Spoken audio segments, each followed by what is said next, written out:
سب کی تعریفیں فانی ہے اور تیری تعریف ہمیشہ ہے۔ سب کے عہدے ختم ہونے والے اور تیرا عہدہ ہمیشہ رہے گا۔ سب کی بادشاہی ختم ہونے والی ہے اور تیری بادشاہی ہمیشہ رہے گی۔ سب کی انا ختم ہونے والی اور تیری انا ہمیشہ رہے گی۔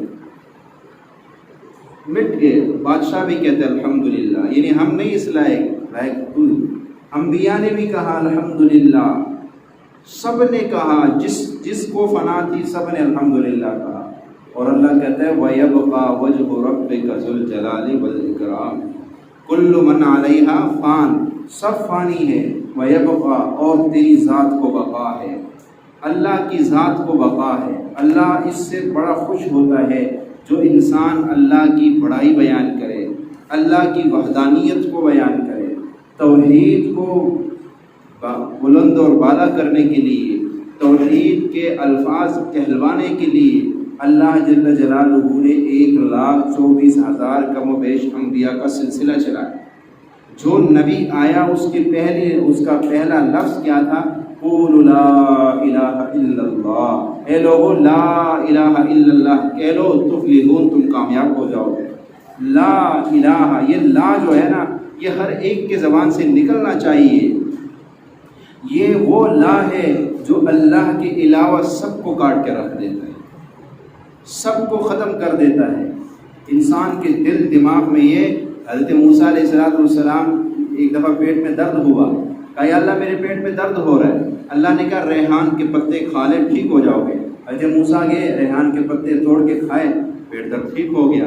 پھر کچھ عرصے بعد جب درد اٹھا، پھر خود ہی جا کے جب ریحان کے پتے توڑ کے کھائے، درد ٹھیک نہ ہو، کہا یا اللہ پہلے بھی یہی پتے تو توڑ کے میں نے کھائے تھے، میں تو ٹھیک ہو گیا تھا، اب وہی مسئلہ ہے، وہی پتے کھا رہا ہوں، ٹھیک نہیں ہو رہا ہوں۔ کہا اے موسیٰ پہلے ان پتوں میں میرا حکم تھا، ٹھیک کر دو، اب میرا حکم نہیں، پتے تو ہے پر میرا حکم نہیں ہے۔ جب رب کا حکم نہ چلے، بڑی بڑی بادشاہت مقابلے میں آ کے زیرو ہو جاتی ہے، اور جب رب کا حکم چلے تو کچھ بھی نہ ہوتے ہوئے انسان بادشاہ بن جاتا ہے۔ ایک طرف نمرود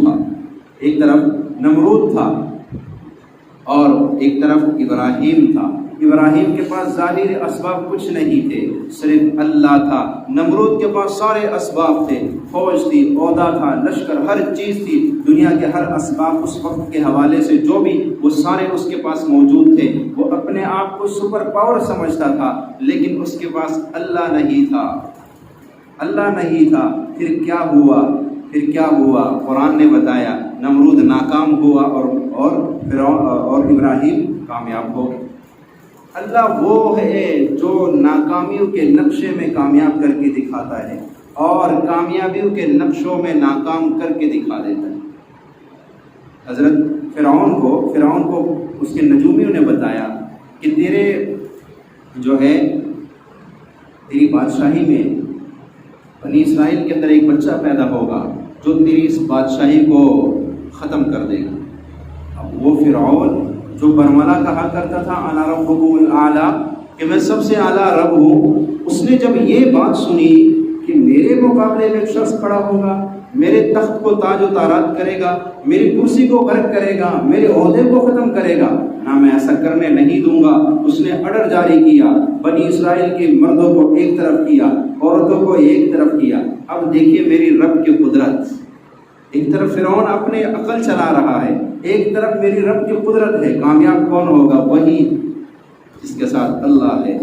اب فرعون اپنی عقل دوڑا رہا ہے اور اللہ اپنی قدرت چلا رہا ہے، اور ادھر سے فرعون نے کیا کرنا شروع کیا؟ مردوں کو الگ کر دیا، عورتوں کو الگ کر دیا، اور کہا جو بچہ بھی بنی اسرائیل میں لڑکا پیدا ہوگا اس کو وہی ذبح کر دو، اس لیے کہ میری کرسی بچ جائے، میری بادشاہی بچ جائے۔ اپنی بادشاہی اور اپنی کرسی کو بچانے کے لیے اس نے 70,000 بچوں کو قتل کروا دیا، مردوں کو الگ کر دیا، عورتوں کو الگ کر دیا، ملنے پہ پابندی لگا دی۔ ملیں گے تو بچہ پیدا ہوگا، جب ملاقات ہی نہیں ہوگی بچہ آئے گا کہاں سے؟ لیکن وہ اپنے آپ کو بڑا عقل کل سمجھنے لگ گیا کہ میں نے جو سوچا، میرا جو فیصلہ، اس سے بڑھ کے فیصلہ ہو ہی نہیں سکتا۔ لیکن اللہ نے کہا فرعون تجھے کیا پتا ہے، جب میں کرنا چاہوں نا سارے راستے بند ہو جائے تب بھی میں کر سکتا ہوں۔ ایک پتھر جو ہے ٹوٹا، اس کے اندر سے کیڑا نکلا، اس کیڑے کی زبان میں ایک پتا تھا اور وہ سبحان اللہ کا ذکر کر رہا تھا۔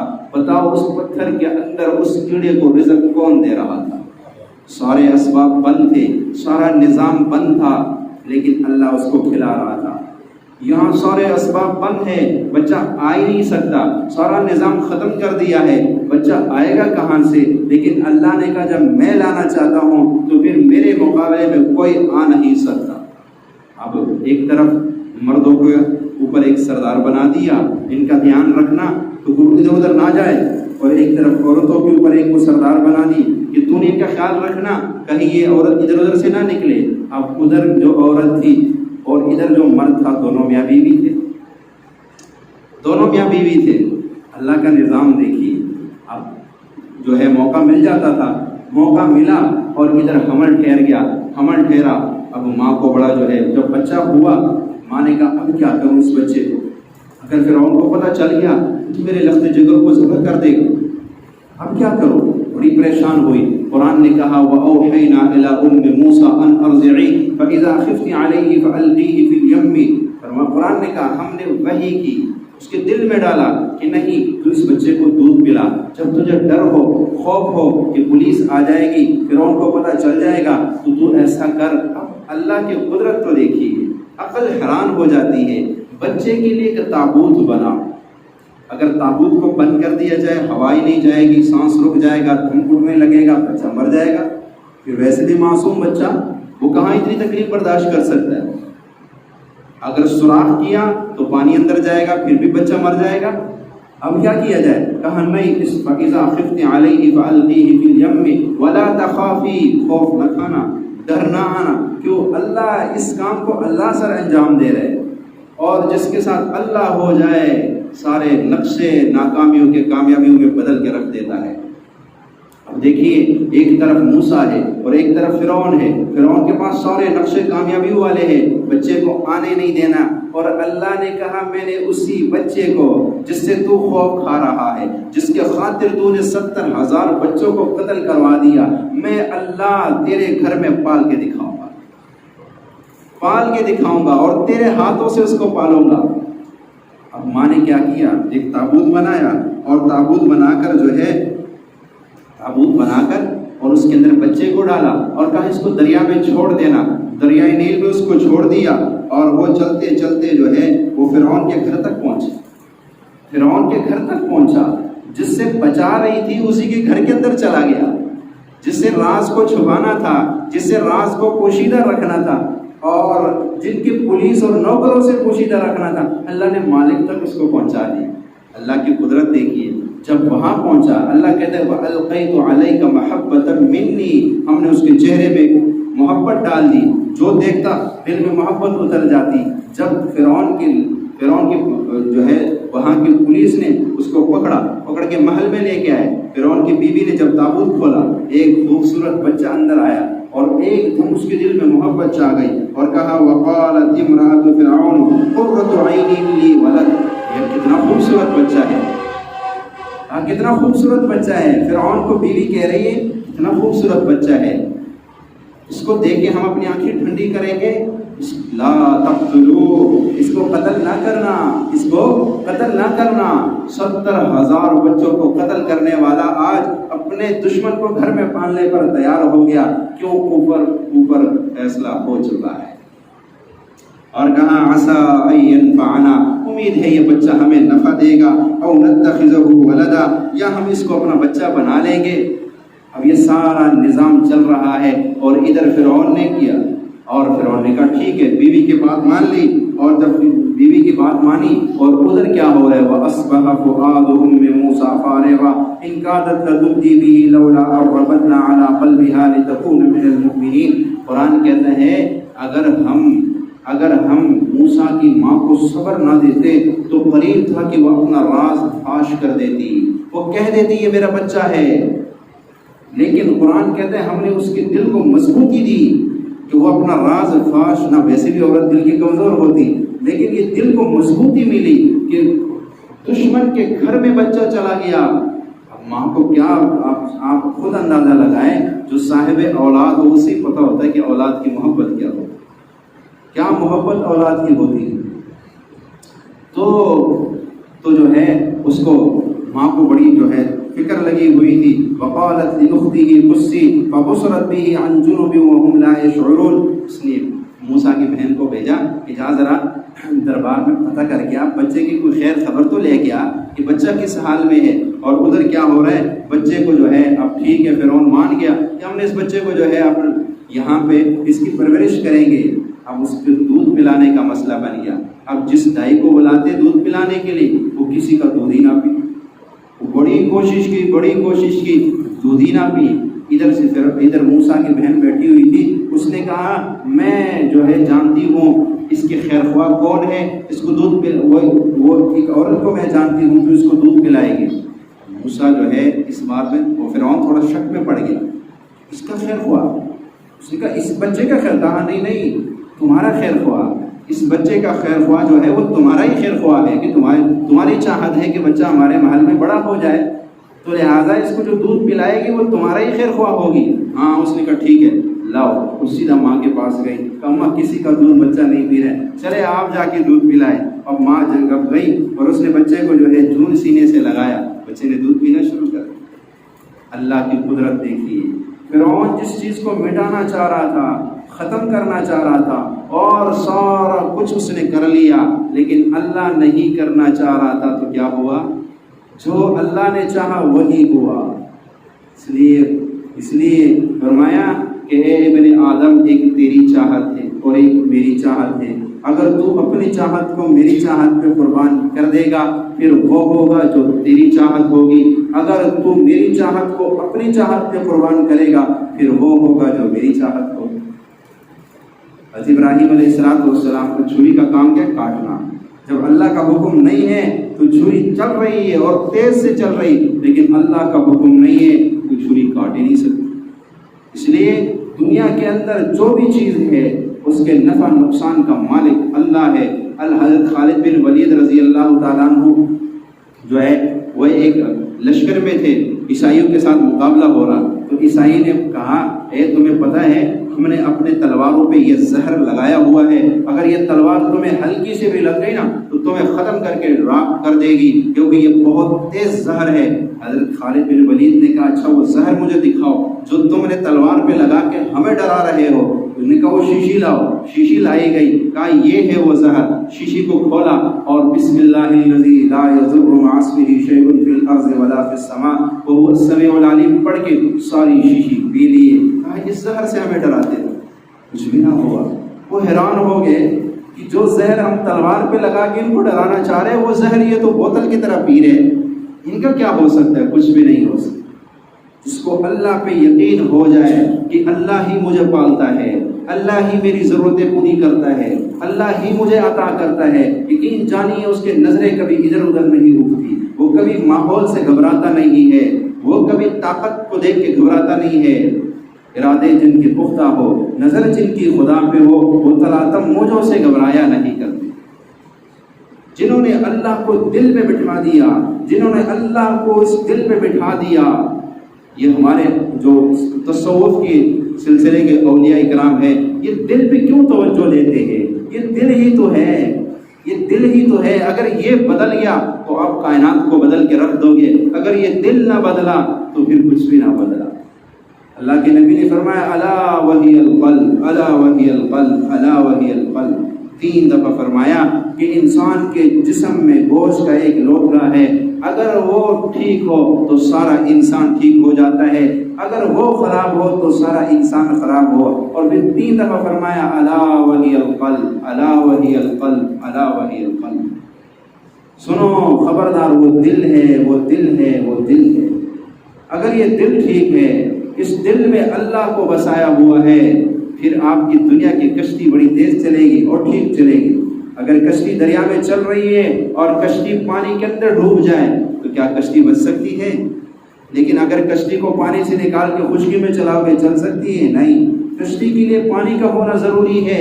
پانی کے بغیر کشتی چل نہیں سکتی، لیکن پانی کا کشتی کے اندر ہونا ضروری نہیں ہے. اگر پانی کشتی کے اندر آ گئے تو پھر کشتی ختم ہو جائے گی، تباہ ہو جائے گی. ایسی ہی ہمارے دل کا حال ہے. ہم نے دل میں اللہ کو بٹھانا ہے. دنیا کو صرف جیب کے حد تک رکھنا ہے. دنیا کو اگر دل میں جگہ دے دی پھر ہماری نمازیں بھی چھوٹ جائے گی. دنیا کو اگر دل میں جگہ دے دی پھر ہماری تہجد بھی چھوٹ جائے گی. دنیا کو اگر دل میں جگہ دے دی پھر لمبی لمبی دعائیں بھی چھوٹ جائے گی. دنیا کو اگر دل میں بٹھا دیا پھر قرآن کو دیکھنا اور پڑھنا یہ ہم سے چھوٹ جائے گا. پھر کہے گا دکان بند کروں گا تو بھاگ جا رہا ہے، نقصان ہو جائے گا.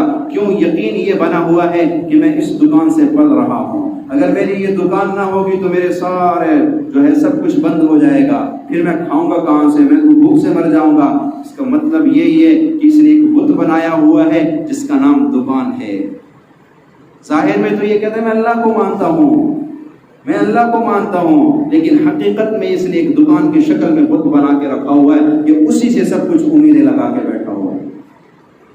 اور اللہ کو یہ بات مومن سے زیبا نہیں ہے کہ مومن ایسی حرکت کرے. اللہ کہتے ہیں نہ میرے بندے، تو نے تو میرے اوپر یقین رکھنا تھا کہ میرا رازق اللہ ہے، چاہے مجھے دکان سے کھلائے اور چاہے. لوگ کہتے ہیں مہنگائی ہو گئی. میں کہتا ہوں ایک چیز ذہن میں رکھو، ہماری رزق کا ذمہ کس نے اٹھایا؟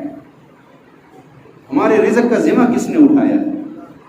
ہماری رزق کی ذمہ داری اللہ نے اٹھائی ہے. جو رب ہمیں دے رہا ہے، کھلا رہا ہے، پلا رہا ہے. اب یہ جتنے بڑے بڑے ہمارے سیاستدان ہیں اور جن کی بجلی بھی فری ہے اور جن کی پیٹرول بھی فری ہے، ان کو تو مہنگائی سے کوئی ٹینشن نہیں. وہ تو ہمیں مہنگائی کی تعریفیں کر رہے ہوتے ہیں.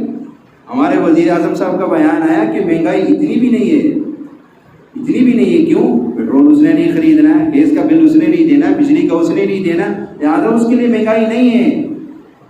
مہنگائی تو اس کے لیے جو 20-30 ہزار لے رہے ہیں اس کے لیے مہنگائی ہے. کیوں ان کے لیے مہنگائی نہیں ہے؟ اس لیے کہ سب کچھ خزانے سے ادا کیا جا رہا ہے. تو خزانے نے ذمہ داری اٹھائی ہے کہ تمہیں ٹینشن لینے کی ضرورت نہیں، اور وہ نہیں لے رہے فری ٹینشن. اور ہماری ذمہ داری اللہ نے اٹھائی لیکن پھر بھی ہم ٹینشن میں پڑے ہوئے. کیا ہوگا کیا ہوگا؟ میں کوئی کروڑوں کا مالک نہیں کہ میں آپ کو تسلی، میں بھی یہی 20-30 ہزار لے رہا ہوں. لیکن میں کہتا ہوں اپنی اس دل کو اللہ پہ توکل کرنا سیکھو، اللہ سے مانگنا سیکھو. یقین جانے ہم نے اللہ سے مانگنا سیکھا ہی نہیں ہے. ہماری ضرورتیں اللہ کیسی پوری کرتا ہے مانگ کر تو دیکھو. ہم دکان سے نہیں پلیں گے، ہم فیکٹریوں سے نہیں پلیں گے، ہم وزارتوں سے نہیں پلیں گے. یہ یاد رکھنا یہ اسباب ہے اور اسباب کی دنیا ہے اور اسباب کو اختیار کرنا ہوگا، پر ان پہ یقین نہ رکھنا. جب مومن اسباب کو اختیار کر کے اور اسباب پہ یقین کر لیتا ہے وہیں اسے ناکامی شروع ہو جاتی ہے، وہیں اس کی ناکامی شروع ہو جاتی ہے. اور جو اسباب کو ضرورت کے درجے میں اختیار کرتا ہے لیکن یقین کس پہ کرتا ہے؟ اللہ پہ کرتا ہے. اللہ اس کی ضرورتیں وہاں سے پوری کرتا ہے جہاں سے وہم گمان نہیں. لیکن جس نے کہنا ہے کہ میں نماز کے لیے اس لیے نہیں جا سکتا ہوں کہ میری دکان میرا گھاٹ چلا جائے گا، میں فیکٹری اس لیے نہیں بند کر سکتا ہوں نماز کے وقت کہ میرا نقصان ہو جائے گا، تو سمجھو اس نے کہیں اور اس کا بت بنا ہوا ہے. یقین جانے اس کا بت کہیں اور بنا ہوا ہے، یہ کسی اور کو پکار رہا ہے. ظاہر میں تو یہ ظاہر میں آپ تاریخ اٹھائے، آپ آسمانی کتابیں اٹھائے، پہلے دن سے لے کر اب تک سارے لوگ حقیقت میں ایک اللہ کو مانتے آ رہے ہیں. اللہ کا انکار کسی نے نہیں کیا. قرآن اٹھا کر دیکھ لے، قرآن کے اندر اللہ تعالیٰ کہتے ہیں کہ جب ان کی کشتی سمندر میں چل رہی ہوتی ہے اور چاروں طرف سے طوفان ان کو گھیر لیتا ہے، یہ سارے بتوں کو پکار کے جب مایوس ہو جاتے ہیں تو آخر میں یہ کس کو پکارتے ہیں؟ اللہ کو پکارتے ہیں. یہ اللہ کو پکارتے ہیں. اور فرمایا جب ہم ان کو فلما نجاہم الی البر، جب ہم ان کو وہاں سے نجات دے دیتے ہیں، خشکی کی طرف آ جاتے ہیں، اذا ہم یشرکون، یہ پھر شرک کرنے لگ جاتے ہیں. اس کا مطلب یہ کہ مشرک بھی اللہ کو مانتے تھے، 360 بتوں کے آگے سجدہ کرنے والے بھی اللہ کو مانتے تھے. لیکن وہ پھر وہی حال ہمارا ہے کہ ہمارا یقین کہاں پہ بنا ہوا ہے؟ کسی کا دکان پہ بنا ہوا ہے، کسی کا فیکٹری پہ بنا ہوا ہے، کسی کا اپنے ہنر پہ بنا ہوا ہے، کسی کا ہوٹل پہ بنا ہوا ہے. یہاں سے اس لیے جب نماز کا وقت ہوتا ہے نہ دکاندار نماز کی طرف آتا ہے، نہ فیکٹری والا آتا ہے، نہ ریڑھی والا آتا ہے، سب کو اپنی فکر پڑی ہوئی ہے کہ کماؤں گا تو کھاؤں گا، اور جس رب نے ذمہ داری اٹھائی اس کی طرف ذہن ہی نہیں جاتا ہے۔ شریعت نے آپ سے یہ نہیں کہا کہ آپ 24 گھنٹے مسجد کے کونے میں بیٹھ جاؤ، اور نہ ہی دین اس چیز کا نام ہے کہ دیندار آدمی تب بن سکتا ہے جب وہ مسجد کے کونے میں بیٹھ جائے گا اور ایک بڑی تسبیح لے کے ہاتھ میں ہر وقت اللہ اللہ کرے گا یہ تو جنتی ہے، اور جو باہر پھر رہے ہیں نہیں۔ دین تو بڑا آسان ہے، دیندار بننا تو بڑا آسان ہے۔ حضرت علی کرم اللہ وجہ الکریم سے ایک یہودی نے پوچھا نا تم عبادت کس ٹائم کرتے ہو؟ کہا ہم تو 24 گھنٹے عبادت میں ہوتے۔ اس نے کہا 24 گھنٹے کیسی عبادت کرتے ہو؟ کھاتے نہیں ہو، پیتے نہیں ہو، ضروریات نہیں پوری کرتے ہو، دنیا کا کام کاج نہیں کرتے ہو؟ اس نے کہا کرتے، سب کچھ کرتے، پھر 24 گھنٹے کیسی عبادت؟ کہا ہم جو بھی کرتے ہیں اپنے نبی کے طریقے پہ کرتے ہیں، اور جو بھی کام اپنے نبی کے طریقے پہ کرے وہ ہمارے لیے عبادت بن جاتا ہے۔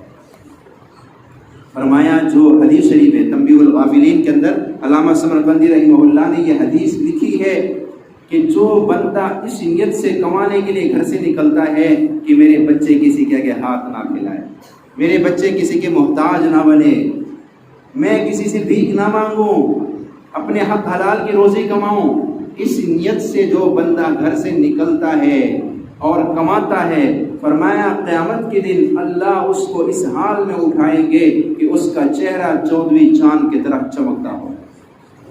اس کے بارے میں فرمایا تہجد گزار، 5 وقت کا نمازی، سارا دن روزہ رکھنے والا نہیں، جو گھر سے نکلتا ہے اپنے بچوں کے لیے حق حلال روزی کمانے کے لیے، حق حلال روزی کمانے کے لیے جو نکلتا ہے کہ میرے بچے کسی کے ہاتھ نہ پھیلائے، اس نیت سے اگر وہ کماتا ہے تو اس کو اللہ قیامت کے دن اس حال میں اٹھائیں گے کہ اس کا چہرہ 14ویں چاند کی طرح چمکے گا۔ اور جو اس نیت سے کماتا ہے کہ میں چودھری بن جاؤں، بڑی گاڑی ہو میرے پاس، دائیں بائیں میرے باڈی گارڈ ہو، میری واہ واہ ہو، اللہ قیامت کے دن اس کو ذلت کا لباس پہنائیں گے۔ یاد رکھنا۔ تو یہ جو ہم فیکٹریاں بنا کے بیٹھے ہوئے، کوئی جو ہے چوکیداری کر رہے، کوئی فیکٹری میں کام کر رہے، کوئی ریڑھی لگایا ہوا ہے، کسی نے ہوٹل بنایا ہوا ہے، کوئی دفتر میں ملازم ہے، یقین جانی اگر آپ ہر جگہ اپنے نبی کے جھوٹ نہیں بولتے ہو، دھوکہ نہیں دیتے ہو، فراڈ نہیں کرتے ہو، بس ہر حال میں یہ دیکھتے ہو کہ مجھ سے کوئی ایسا کام نہ ہو جائے کہ میرے نبی کی مخالفت ہو جائے، اگر آپ اس چیز کو مد نظر رکھ رہے ہو، یقین کرے آپ کا ایک ایک لمحہ ثواب میں لکھا جاتا ہے، ثواب میں لکھا جاتا ہے۔ آپ کو ایک آپ صبح جب گھر سے نکلتے ہو، آپ مسجد میں نہیں آ رہے ہو، آپ دفتر کی طرف آ رہے ہو، اور آپ کے ایک ایک قدم پہ آپ کو نیکی دی جا رہی ہے اپنے بچوں کے لیے۔ فرمایا سب سے بہترین صدقہ وہ ہے جو اپنے بچوں پہ خرچ کیا جائے۔ تو یہ جو ہم دنیا کے لیے بھاگ دوڑ کر رہے ہیں اس کو دنیا نہ سمجھو۔ ہاں مجھے ایک اللہ والے کی بات یاد آئی، ہم دنیا دار کس کو کہتے ہیں؟ جس کے پاس بڑی گاڑی ہو، کروڑوں کا مالک ہو، ڈیفینس میں اس کا بڑا بنگلہ ہو، ہم کیا کہتے ہیں؟ بڑے دنیا دار لوگ ہیں۔ نہ یہ دنیا داری نہیں ہے، یاد رکھو۔ دنیا دار کس کو کہتے ہیں؟ جو دن میں 100 روپے کما رہا ہو۔ کتنے؟ 100 روپے کماتا ہو، اللہ کے حکموں کو چھوڑ کے کما رہا ہے، اللہ کو ناراض کر کے کما رہا ہے، جھوٹ اور دھوکہ دے کے کما رہا ہے، یہ دن میں 100 روپے کما رہا ہے، بظاہر یہ بڑا غریب نظر آتا ہے پر یہ دنیا دار ہے۔ اس کو کل قیامت کے دن دنیا داروں کے صف میں کھڑا کیا جائے گا۔ لیکن جو آدمی کروڑ روپے ایک دن میں کما رہا ہو اور اس کی نماز نہیں چھوٹتی، اس کے رمضان کے روزے نہیں چھوٹتے، وہ جھوٹ نہیں بولتا ہے، وہ دھوکہ نہیں دیتا ہے، وہ کسی کا دل نہیں دکھاتا ہے، وہ ہر لمحے اس پہ نظر رکھ رہے کہ پیسہ آ رہا ہے پر آ کہاں سے آ رہا ہے؟ کوئی حرام کے راستوں سے تو نہیں آ رہا ہے، سارا حلال آ رہا ہے نا، تو ٹھیک ہے آنے دو۔ یہ اللہ کا ولی ہے، یہ اللہ کا ولی ہے۔ ولایت کے لیے کوئی پگڑی نہیں پہننی پڑتی، ولایت کے لیے کوئی بڑے تسبیح ہاتھ میں نہیں، گلے میں نہیں ڈالنے پڑتے، ولایت کے لیے کوئی مسجد کا کونا نہیں پکڑنا پڑتا ہے۔ ولایت تو ایسے ہی مل جاتی ہے۔ ہر لمحے یہ کوشش کرو کہ یار مجھ سے میری نبی کی نافرمانی نہ ہو جائے، قدم قدم پہ یہ کوشش کرو کہ مجھ سے کوئی ایسا قدم نہ اٹھے، میرے زبان سے کوئی ایسا بول نہ نکلے، میری نظریں کہیں ایسی غلط جگہ جا کے نہ لگے، میرے ہاتھ کسی غلط کام میں ملوث نہ ہو جہاں پہ اللہ اور اس کے رسول کی ناراضگی آتی۔ اگر ان چیزوں کا خیال رکھو گے آپ یقین جانیے اللہ کا ولی بننا کون سا مشکل ہے؟ کیا کوئی چلے کاٹنے پڑیں گے اس کے لیے؟ نہیں، کوئی چلے کاٹنے کی ضرورت نہیں۔ آپ اپنے دفتر میں بیٹھ کے اللہ کے ولی بن سکتے ہو، آپ اپنے دکان میں بیٹھ کے اپنے اللہ کا ولی بن سکتے ہو، آپ ریڑھی لگا کے بھی اللہ کے ولی بن سکتے ہو۔ اگر آپ اپنے رزق کمانے میں اللہ کے حکموں کو پامال نہیں کر رہے. نماز کا وقت آیا، اپنا کام بند کیا، مسجد کی طرف آ گئے، میں یہاں سے نہیں پلوں گا، پالنے والا اوپر بیٹھا ہوا ہے، پالنے والا اوپر بیٹھا ہوا ہے، وہ مجھے دے گا. آپ یقین جانیے اللہ اسی کاروبار میں اتنی برکت دے گا کہ آپ کی سوچ نہیں ہو. اللہ اتنا دے گا کہ آپ حیران ہو جاؤ. اگر یقین کرنا آ گیا، اللہ پہ یقین آ گیا کہ اللہ ہی مجھے کھلا رہے، لیکن اب وہ اندر کا بت کون نکالے؟ جو دل میں یہ بسا ہوا ہے کہ میری دکان سے میں پلوں گا، میری فیکٹری سے میں پلوں گا، میری گاڑی سے میں پلوں گا. اگر میری گاڑی نہ ہو، میری فیکٹری نہ ہو، میری دکان نہ ہو، میری نوکری نہ ہو، میں تو بھوک سے مر جاؤں گا، میں تو تباہ ہو جاؤں گا. پھر اس کا مطلب ہے کہ اللہ سے لینا نہیں آیا، اللہ پہ کامل یقین ابھی نہیں آیا. اور جب اللہ پہ کامل یقین ہوگا پھر اسباب کو اختیار تو کرے گا پر ان پہ یقین نہیں کرے گا. یاد رکھنا، دکان بناؤ، ہوٹل بناؤ، گاڑی لو، نوکری کرو، ان پہ یقین نہ کرنا. یقین کس پہ کرنا ہے؟ اللہ پہ کرنا ہے. اور فرعون کے پاس سارے کامیابیوں کے نقشے تھے کہ نہیں تھے؟ پر یقین اس کا کس پہ تھا کہ میرے نقشوں سے میں کامیاب ہوں گا. موسیٰ علیہ السلام اس کے مقابلے میں تھے، سارے نقشے ناکامیوں کے، پر یقین کس پہ تھا؟ اللہ پہ تھا. پھر اللہ نے کیا کیا؟ کامیابی کے نقشوں والوں کو ناکام کر کے دکھا دیا. وَسَخَّرْنَا الْبَحْرَ لِمُوسَىٰ علیہ السلام، کہا ہم نے مسخر کر دیا اس دریا کو، پانی کے اوپر راستے بنا دیے. اور پانی کے اوپر ایک پل بناتے ہوئے کتنے عرصے لگ جاتے ہیں، کروڑوں کا خرچہ ہو جاتا ہے ایک پل دریا کے اوپر بناتے. وہ بھی دریا کے کافی اوپر ہوتا ہے، دریا اور پل کے درمیان کافی جو ہے وہ فاصلہ ہوتا ہے. انسان ایک پل بنائے تو کتنا ٹائم لگتا ہے، اور اللہ نے حکم دیا اور یوں دریا تھا اور دریا کے اوپر 12 راستے بنا کے دے دیے. اس لیے جسے اللہ سے ہونے کا یقین آ گیا، اے اللہ ہی میرا مالک ہے، اللہ ہی میرا خالق ہے، اللہ ہی میری ضرورتیں پوری کرتا ہے، میں اللہ سے مانگوں گا اللہ میری ہر ضرورت پوری کرے گا، تو پھر یقین جانیے وہی بات ہے نا، ارادے جن کے پختہ ہو، نظر جن کی خدا پہ ہو، وہ تلاطم موجوں سے گھبرایا نہیں کرتے. کوئی بھی مشکل آ جائے، کوئی بھی پریشانی آ جائے، بس میرا اللہ ہے، میں رات کی تنہائیوں میں اٹھ کے اس کے آگے گڑ گڑاؤں گا، میں دن کے اجالے میں اس کے سامنے بیٹھ کے روؤں گا، وہ میری ہر ضرورت پوری کرے گا. اللہ کھانے سے پاک ہے، پہننے سے پاک ہے، پینے سے پاک ہے، ہر ضرورت سے پاک ہے. یہ ساری کائنات جو اللہ نے بنائی ہے کس کے لیے بنائی ہے؟ وہ میرے اور آپ کے لیے بنائی ہے. ہم مانگنے والے تو بنے تو صحیح. جب تک بچہ روتا نہیں ہے ماں بھی کچھ نہیں، ماں بھی دودھ نہیں پلاتی، بچہ خاموش پڑا ہوا ہے. جب بچہ رونا شروع کر دے ماں کہتی بچے کو بھوک لگی ہوگی، بچے کی کوئی ضرورت ہوگی، پھر ماں بچے کو اٹھاتی ہے. جب تک ہم گڑ گڑائیں گے نہیں، روئیں گے نہیں، ہماری ضرورتیں پوری نہیں ہوگی. روئیں گے نا آج کے بعد اللہ کہیں گے، گڑ گڑائیں گے نا. اللہ ان باتوں پہ ہم کی توفیق عطا فرمائے. وآخر دعوانا